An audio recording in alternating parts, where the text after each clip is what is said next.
Ang topic po natin ngayon, mga bukol sa katawan. Okay? Kailangan aware tayong lahat dito kasi hindi natin alam, bigla-bigla na lang baka may bukol na lumabas. Kaya dapat sine-check, pwedeng sa leeg, sa dibdib, sa paa, sa katawan. Mahirap po. Kasi oras na may bukol, ang kinakatakot natin dito, cancer. May bukol na benign, ibig sabihin hindi masama. May bukol na malignant, ibig sabihin cancerous, kailangan gamutin, kailangan tanggalin. Mamaya magbibigay tayo ng tips kasi ito yung kinakatakot natin. Gusto ko to gawing topic kasi nakita ko sa kababayan natin, ito yung talagang nakakaligtas ng buhay. Pag nakuha mo ng maaga yung cancer, palagay natin breast cancer o thyroid cancer, nakuha mo maaga, natanggal natin, normal na yung buhay ng tao. Pero parang ganito, pag ganito palang kaliit ang bukol, parang Holland pa lang, pwedeng masama na yan. So habang maliit pa, magandang matanggal na bago siya kumalat. May ibang kababayan natin, nakikita ko, hihintayin kasing laki ng tennis ball bago tatanggalin. Kung ganito nakalaki, nagsusugat-sugat na yan, magnanana na. So, kakalat na sa buong katawan yung cancer, hindi na natin mahabol. Kasi kumakalat itong cancer na to. So, yun ang mga babantayan natin. So, general terms muna. Kailan inooperahan? Siyempre, pag cancerous, mas ooperahan siya. Pag hindi cancerous, pwedeng hindi operahan. Yung iba naman, tinatanggal dahil malaki, nakakaistorbo. Nakakaistorbo yung bukol, baka hindi makaihi, o doon sa may kidney, o meron siyang tinatamaan ibang organo. So, yun din, tinatanggal. Depende rin sa laki at gaano kabilis lumaki, yung mga nunal. Kung pansin mo, maliit lang, in 1 year, biglang lumalaki nunal, kaysa isip-isipin pa natin, tanggalin na lang. Baka maging cancer sa ibang araw. Tapos yun na nga, kung nakabara, kung may komplikasyon, palagay natin, mga ovarian cyst. Sa ovary, kahit cyst yan, minsan pumuputok Kahit hindi siya cancer, may danger mag-rupture, so inuunahan na. So yan ang mga indications for surgery. So magbibigay ako ilang sample ng mga bukol. Sana kung nakikinig kayo, kung feeling nyo, kinapa nyo katawan nyo, tapos feeling nyo may bukol, takot kayo pumunta sa doktor, baka may encourage ko kayo. Kasi ayaw natin paabutin ng ganito kalaki at kumakalat na. Marami na kasi ako nakitang pasyente mahirap na, let's say, may bukol, may cancer sa mattress, hinahayaan. So ano yon, may vaginal discharge. Nangangamoy, bandang huli, mangangamoy parang basta iba na yung amoy na, masangsang na ibang klase na, kalat na, hindi na natin maliligtas yung pasyente. Kasi nga pag naging late yung stage, ayaw natin. Anyway, sample lang to. Merong marami to, very common lipoma. Itong mga lipoma, parang malalambot yan, hindi siya ganito katigas. Para siyang nakaumbok pero malambot siya taba lang siya. So kung meron kayong mga lipoma sa katawan, minsan sa likod, minsan dito, sa balat, walang diferensya dito. Pag sinabi ng surgeon, lipoma lang, pwede hayaan. Minsan pag sa likod, napipisa, nawawala. Pero kung malaki, pwede tanggalin, pwede hindi. Pero usually, hinahayaan yan. Sebaceous cyst, depende to. Depende sa derma kung tinatanggal. Okay? Pero ibig sabihin, hindi pa rin to cancerous. Hindi siya delikado. So nakikita nyo, ang daming klaseng bukol. Pakita natin, Doc Lisa. Ang daming bukol. Sample lang. Pwede sa breast. Yung sa breast, delikado yan. Kailangan mabilis tayo dyan. May cancer sa skin. May cancer sa baga. Ito, delikado rin. Pag sa baga, binabantayan yan. Thyroid, actually thyroid, mabagal kumalat yung cancer. Ito, cancer sa liver, delikado to, mahirap din gamutin. Ito, pancreatic cancer. Usually, very deadly pancreatic cancer. Steve Jobs, Patrick Swayze, bigla-bigla na lang itong pancreatic cancer. Walang sintomas Mahirap ma-detect. Kidney cancer, usually na-operahan yan makukuha yan. Uterus sa matres, cervical cancer, very common sa babae. Merong mga ovarian cyst, ovarian cancer.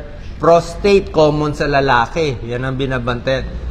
Pag babae, takot sa breast cancer, lalaki, takot sa prostate. Marami pang mga iba. May colon, may brain. Atras mo na, Lisa. May bone. Meron ding mga cancer sa balat, sa hita, mga sarcoma. Tapos meron din sa kulani, may cancer sa kulani, mga Hodgkin's lymphoma. So, iba't iba. Sa Japan, stomach cancer, may bladder. Ito sa lalaki, testicular cancer.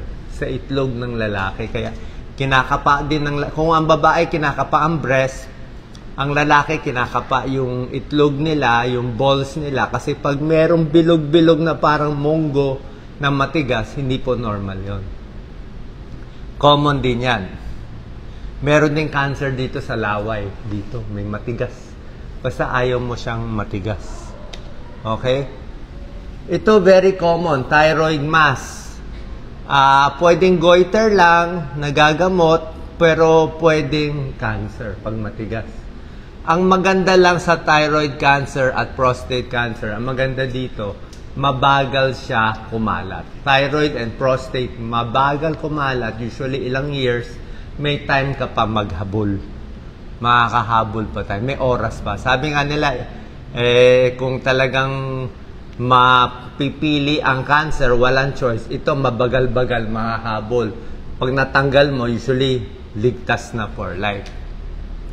Cervical bukol sa leeg. Marami kulani. Ito, pakita natin. Pwede sa tuberculosis, maraming may TB, may infection sa tenga, sa ulo, nagkukulani yan, hindi yan cancer. Sipon, sore throat, tonsillitis, nagkakakulani. Pero, meron ding cancer dyan. Lalo na pag galing sa laway. Sabi ko nga, mga cervical, meron dito sa salivary gland. Pero usually, matigas yun. Nandito. So, basta matigas, ayaw natin yung matigas. Gusto natin malambot siya. Kaya pa-check nyo na maaga. Kasi, mabilis lang to operahan. Kung may PhilHealth sa government hospital, kayang-kaya to. Kayang-kaya to. Hindi siya sobra mahal. O, konti lang gagastusin nyo. Pag nakahingi pa kayo ng tulong sa mayor nyo, o sa politiko nyo, kamag-anak nyo, makakaya siya. Breast cancer, yan ang pinakadelikado sa babae. 10% na kababayan may breast cancer. Check lagi yung breast ng babae, usually sa gitna ng regla. Okay? Maraming bukol, parang ito, yung kilikili. Bukod sa breast, sinecheck yung kilikili. Kasi kung may cancer dito, kung masama siya, kakalat siya sa kilikili. So, katulad niya, may mga bukol.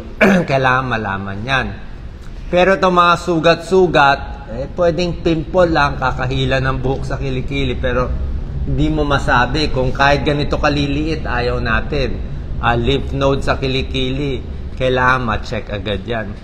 Kasi oras na kumalat yung breast cancer, lumabas dito sa kilikili, lumipas sa ibang parte ng katawan, mahirap na habulin. Ito, breast cancer. Other choices, merong colon cancer, may luslus din. Okay, ang luslus hindi siya cancer. Kakabuhat.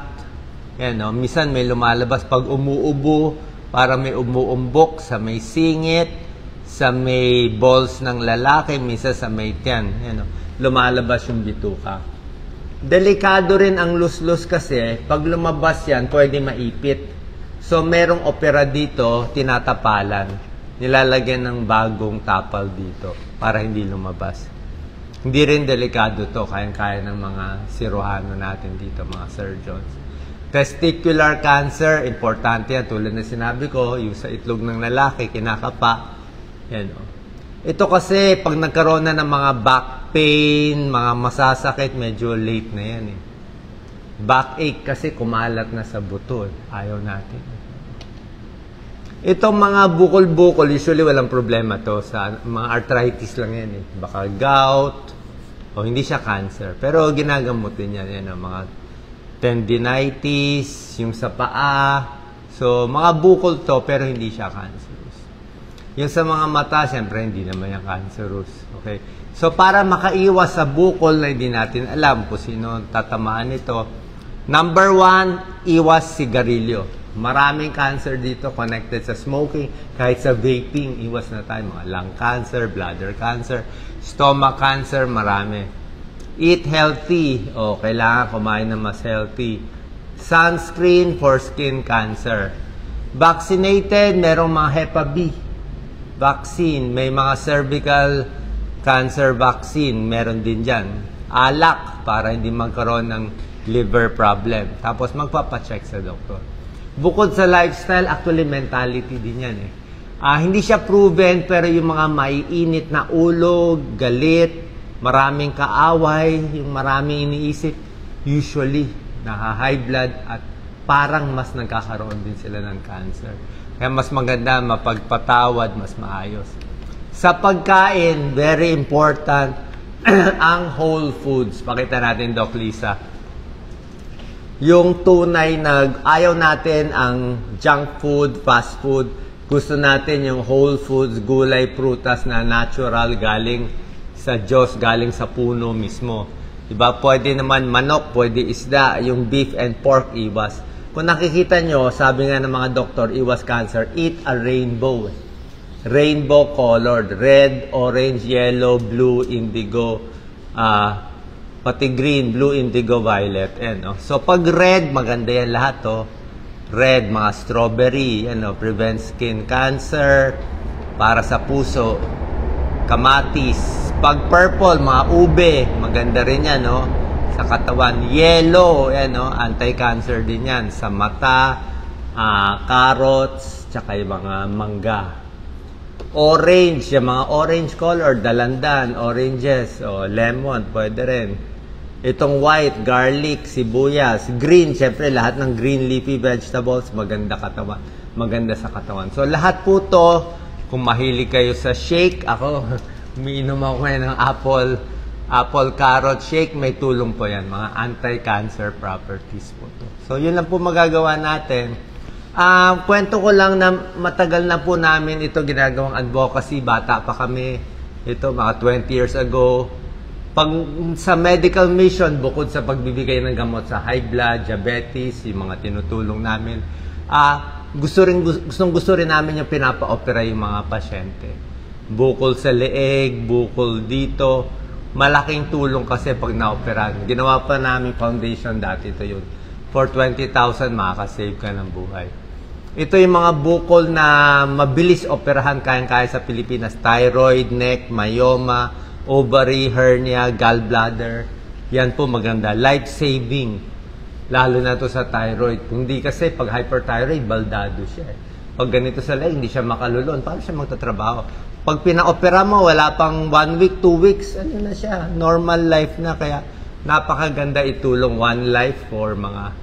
Pag may PhilHealth, mura lang. Baka halos libre na ngayon Pipila lang tayo. Kaya pag umiikot kami, ngayon mabuti kasama namin itong Birch Tree Advance. Ito lang po yung tunay na tinutulungan namin product, Birch Tree Advance. Umiikot kami sa buong Pilipinas, nagbibigay ng libreng nutritional drink. Kausap ko kasi yung company ng Birch Tree Advance. Wala po ako nakukuha dito, tulong lang.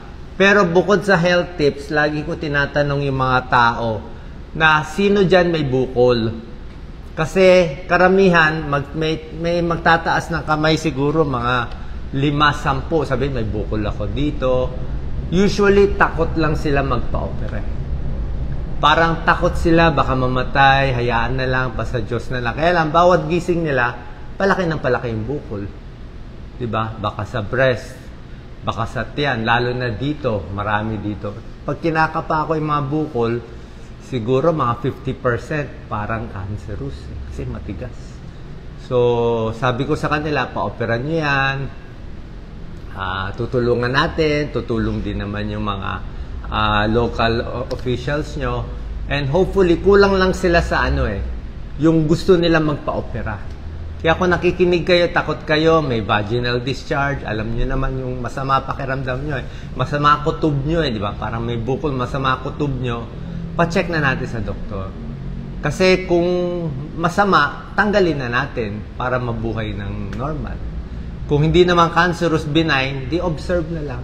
At least alam natin. Kasi mahirap yung dala-dala natin sa buhay natin itong mga bukol-bukol na hindi natin alam kung ano mangyayari sa ibang araw. Okay? Sana po nakatulong itong video. Kung meron kayong mga bukol, punta kayo sa surgeon nyo, punta kayo sa OB nyo. Baka itong sa video na to, makaligtas tayo ng ilang buhay. Salamat.